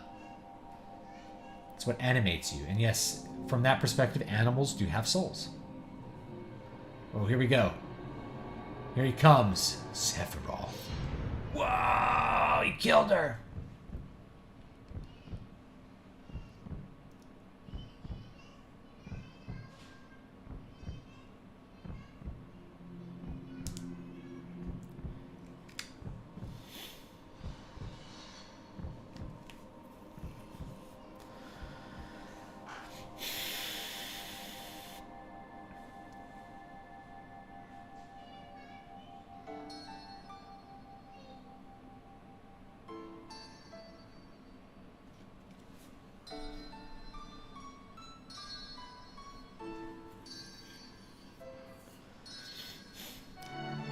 She's not gonna make it, guys. I'm sorry.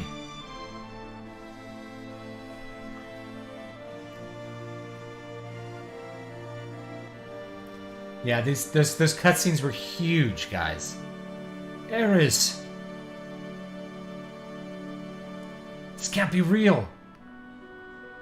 Do not worry. Soon the girl will become part of the planet's energy.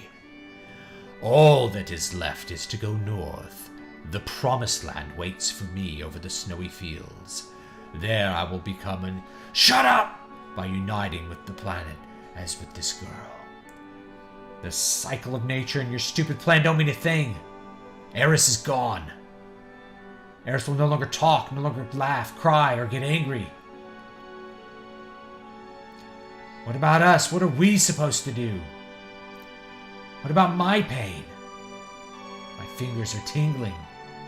My mouth is dry. My eyes are burning.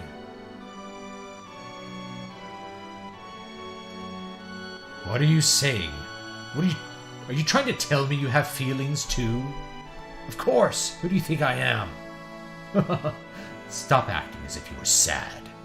There's no need to act as though you're angry either.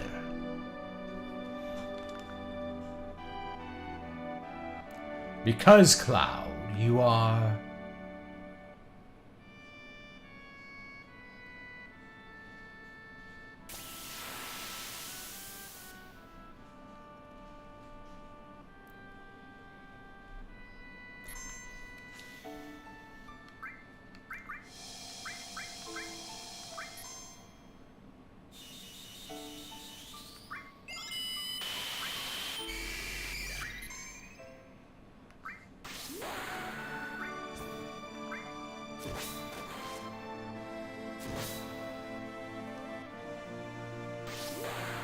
Cloud, seriously, you have a healing potion in your back pocket. Now's the time.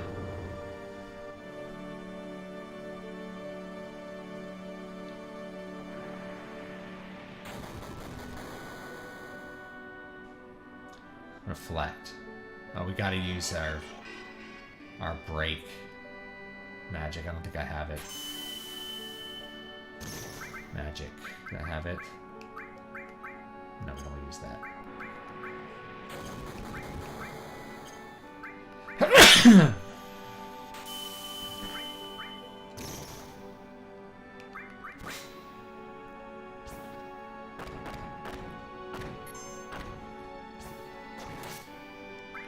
I don't think you can steal. I don't think there's anything to steal, but we'll try it.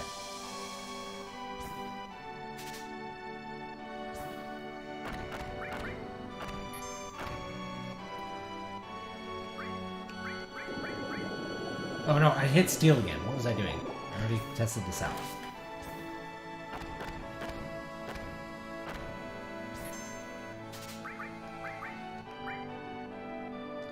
What am I thinking?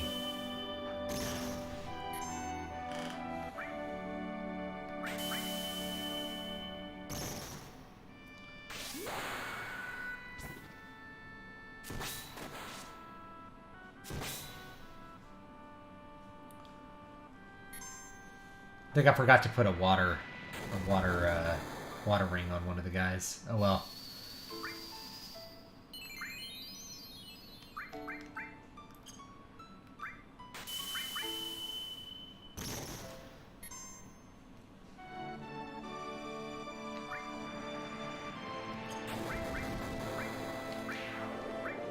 Oh, that was easy. Man, these boss fights are really not hard.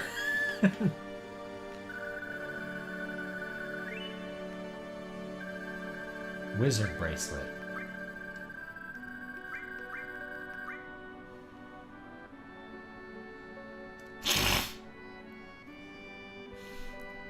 Because you are a puppet.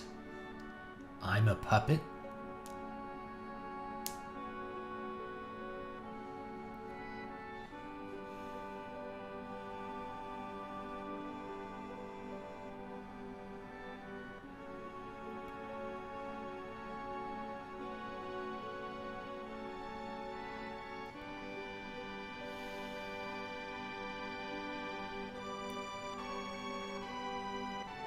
Wow, that was easy. Super anticlimactic. Yeah, people were like, here's the demon wall is the hardest boss in the game. I'm like, it's like a 3-round boss. Like, none of I'll say one of my main criticisms of this game in terms of gameplay is that, like, it's just not that hard. There's not a whole lot of challenge to it. Final Fantasy VI had some decent challenge. Final Fantasy V definitely did, but Final Fantasy VII not as much.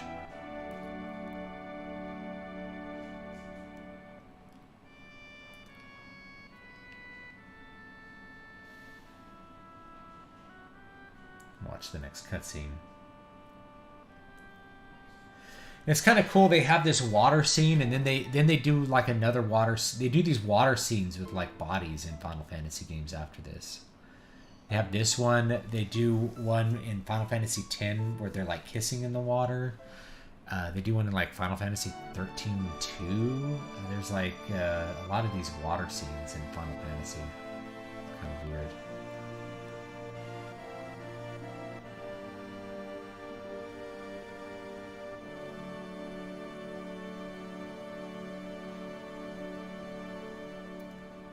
Yizmat in the original Final Fantasy 12 was by far the worst boss I've ever had to deal with. Yeah, I think it was Yizmat. It's like a 40-minute fight.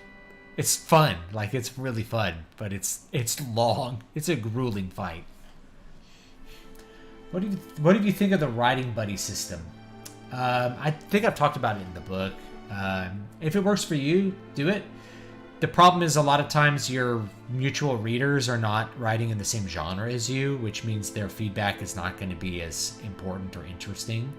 And they're also not experts. So in my opinion, if you're going to be seeking feedback, a professional editor might be a better choice than beta readers, especially when you're new, when you're a new author. I think it's a good idea to maybe look at an editor who's competent in your genre, and that's, even though that costs money, it's a little more time efficient. But it's all what you want. Like if you get really encouraged by that social group, then go for it. There's really no downside. It's free. I mean, the only thing you're losing out on is, I guess, time to read each other's stuff. I don't use beta readers because I have a vision that I pursue, and I'm not really interested in reader feedback until I've completed the project and I have made it the way I want it to be. You know, if I was using beta readers for certain books, like, they wouldn't exist because people would be like, I don't understand this. I'm like, I'm going for something that most people are not going to get. That's just how it is sometimes.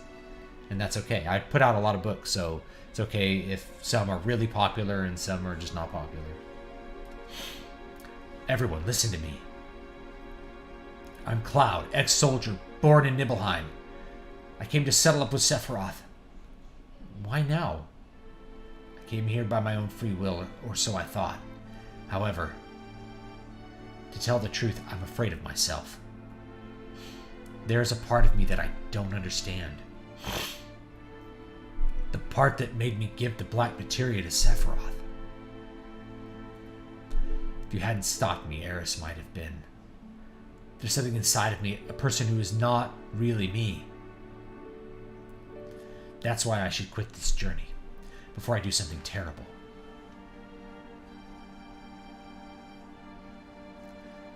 But I am going. He destroyed my hometown 5 years ago, killed Eris, and is now trying to destroy the planet. I'll never forgive Sephiroth. I must go on. I have a favor to ask of you. Will you all come with me? To save me from doing something terrible. I guess so. I don't know how Eris tried to save the planet from the meteor, and I guess now we'll never know. But we still have a chance. We must get that black materia back before Sephiroth uses it. Let's go.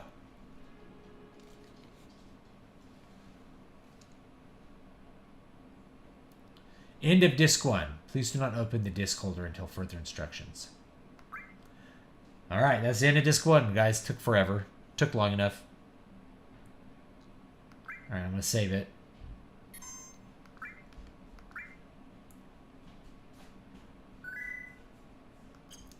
Alright, and we're probably going to call it there for the day.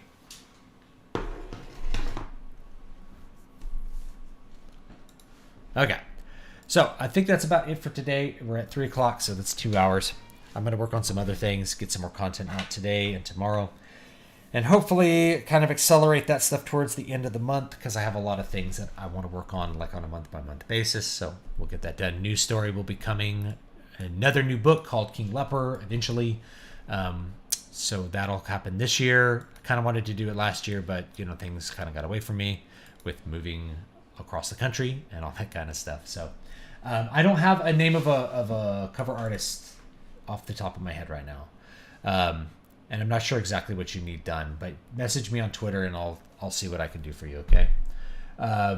Feedback for writing, especially in screenwriting, has much to do with standards of others. Usually it's valid, but if you don't go through anyone, then their conventions matter less. Yeah, that's true. It's about getting maybe the approval. Like, a lot of it is getting the approval of whatever establishment you're trying to interact with. Yeah. Do they ever discuss? Yeah, eventually they discuss all that stuff. It's all in disc 2. All right. I think that's it for today. So I'm going to link, let's find the newest books. Man, I have so much fun stuff I'm interested in doing. this year. I can't wait to like show some of it. I'm gonna do some live musical performances. That's on the docket too. To do some more live music, basically in ways that I haven't done before live. Very different from classical guitar. I'm pretty excited to work on it a bit. So, anyway, I will see you guys next time. Don't forget to like, comment, and subscribe. And I'll catch you same time next week. I'll be doing it, and then I might add a stream midweek by the end of January. And if you want that story, make sure you're on my mailing list, dbspress.com/list. I think I'm gonna give away a lot of copies of this one. Should be fun. So thanks, folks, and I'll see you next time. Have a great day.